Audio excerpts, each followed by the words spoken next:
방주를 만드는데 누구를 위해서 만들라 그래요? 14절을 다시 한번 읽어볼까요? 너는 고페르나무로 누구를 위하여? 너를 위하여 방주를 만들라.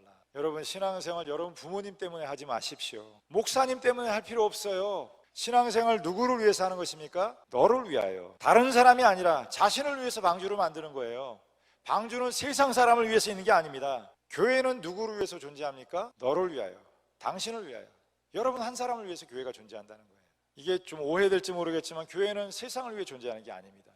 교회는 선택받은 하나님의 백성을 위해서 존재하는 거예요. 하나님의 백성을 구원하기 위해서 교회는 존재하는 것입니다. 여기는 아무나 올 수 있는 자리가 아닙니다. 오고 싶다고 올 수 있는 자리가 아니에요.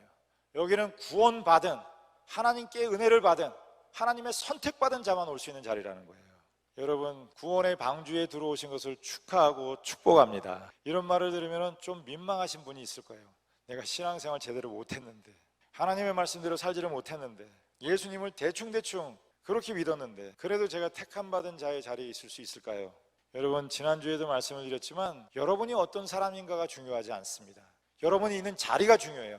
술집에 있으면 술꾼이고, 도박장에 있으면 도박꾼이고요, 교회에 있으면 성도예요. 구원은 여러분이 의인인가 아닌가 보다 여러분이 있는 자리가 중요하다는 거예요. 어디에 속해 있느냐가 중요하다는 것입니다.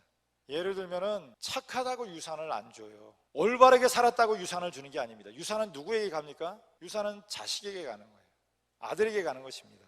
하나님의 선택받은 자녀들이 상속을 받는 것입니다.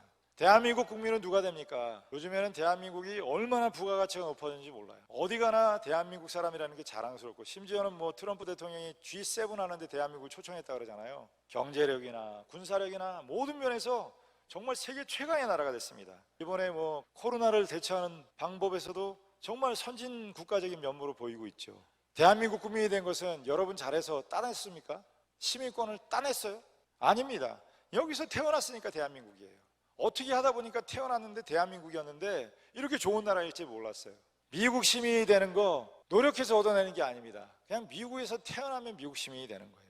여러분이 누구에게 속했는가? 하나님에게 속한 사람인가? 마귀에게 속한 사람인가? 세상에 속했는가? 하나님에게 속한 자인가? 여러분, 이 자리에 우리가 예배하는 자리에 있다는 것은 너무너무 감사한 일이고 기적 중에 기적이고요. 신라권을 쓴 그 부분만처럼 천국에 가면 기적 중에 기적을 볼 텐데, 나 같은 죄인이 구원을 받은 거, 그거보다 더 큰 기적이 없다는 거예요. 하나님은 너를 위해서, 세상을 위해서 지으라고 말씀을 안 하시고 너를 위해서 방주를 만들어라.